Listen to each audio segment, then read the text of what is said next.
अस्सलाम वालेकुम स्टूडेंट्स, मैं हूं आपका टीचर मोहम्मद हुसैन गुरेजा। आज हम स्टार्ट करेंगे एफएससी मैथमेटिक्स है सेकंड ईयर का और एक्सरसाइज 3.2 है, इंटीग्रेशन का चैप्टर है। ये क्वेश्चन नंबर 1 है, उसका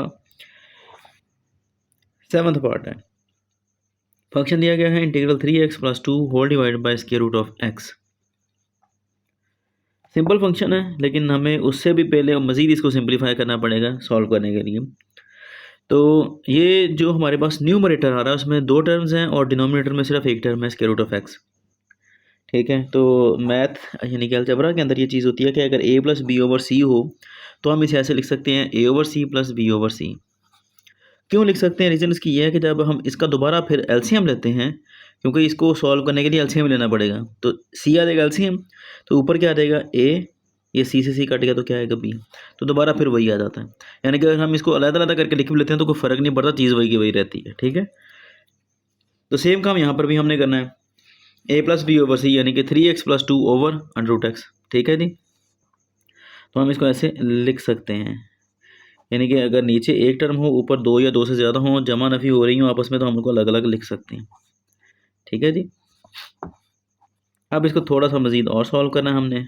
वो क्या है जी, ऊपर लिखा है 3x, इसकी पावर कितनी है 1 है, और इसकी पावर कितनी है, ये जो √x है इसकी पावर है 1/2। तो ये जब ऊपर जाएगा तो पावर कितनी हो जाएगी इसकी, -1/2 हो जाएगी, आपको पता है।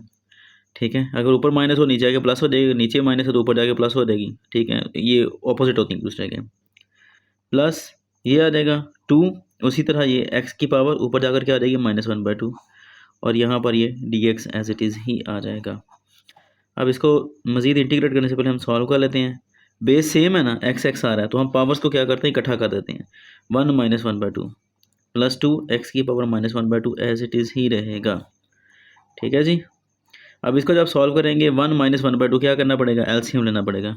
जब लोगे तो 1/2 आएगा। बताना मैंने इसलिए नहीं है कि कैसे आता है, क्योंकि पिछले सारे क्वेश्चंस में 6 क्वेश्चंस में इसी तरह की चीज़ें करते आ रहे हैं। अब फंक्शन हमारा सिंप्लीफाइड है, अब हम इसको क्या करेंगे, इंटीग्रेट। तो यहाँ पर क्या है, 2 टर्म्स हैं, तो इंटीग्रेट करने के लिए क्या करेंगे, दोनों को अलग अलग इंटीग्रेट करेंगे, इंटू dx, फिर उसके बाद प्लस इंटीग्रल 2 x की पावर -1/2 dx। ठीक है जी, अब मज़ीद आपको पता है कि जो कांस्टेंट होता है अगर फंक्शन के साथ मल्टीप्लाई हो रहा हो तो हम उसको इंटीग्रल साइन से पहले लिखते हैं। तो ये 3 भी पहले लिखा गया, इस तरह ये 2 भी इस इंटीग्रल से पहले लिखा गया। अब देखें ज़रा, पावर को छोड़कर फंक्शन के आगे x का डेरिवेटिव क्या होता है, 1 होता है विद रिस्पेक्ट टू x, वो आगे मौजूद है। सेम यही काम यहाँ पे, -1/2 पावर को छोड़कर जो फंक्शन x आ रहा है उसका डेरिवेटिव 1 है, तो वो आगे मौजूद है। तो यहाँ पर क्या फार्मूला लगेगा, वही वाला जो हम पहले सब क्वेश्चंस में यूज़ करते आए हैं, और वो क्या है कि पावर जो है उसमें एक ऐड कर देना है और उसी से, और उसी को एक पावर ऐड कर देना है और उसी से, यानी कि जो नई पावर बनी है ना, इस पूरी से हमने डिवाइड कर देना है 1/2 + 1। ये वाला 2 एज इट इज़। यहाँ पर भी क्या आएगा, पावर -1/2 थी ना, उसमें हमने करना है ऐड, ये बेशक प्लस हो या माइनस हो, और इसी के साथ जो नई पावर बन गई उसके साथ डिवाइड कर देना, प्लस c आ जाएगा कांस्टेंट ऑफ इंटीग्रेशन। ठीक है जी, अब इसको सॉल्व करना है, कैसे करना है, एलसीएम लेकर।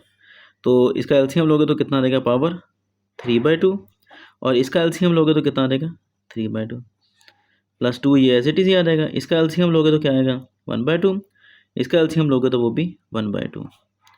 अब मज़ीद क्या आएगा जी, इसको जब हम ऊपर ले जाएंगे, इन्वर्स करेंगे इसको, तो क्या आएगा, ये 3/2 की जगह पर क्या आ जाएगा, 2/3 आ जाएगा। ये मल्टीप्लाई हो रहा है, आपस में याद रखना है।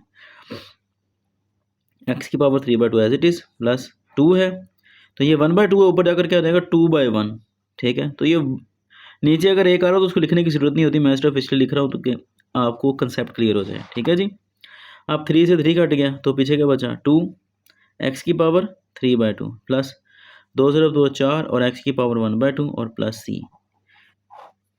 ठीक है जी, यही इसका आंसर। उम्मीद है कि आपको समझ लग गई होगी। अगर समझ ना लगे तो मुझसे कॉन्टैक्ट कर सकते हैं। अब इंशाल्लाह नेक्स्ट वीडियो में आपसे मिलता हूँ, तब तक के लिए अपना ख्याल रखिएगा, मुझे दुआ में याद रखें। अल्लाह हाफ़िज़।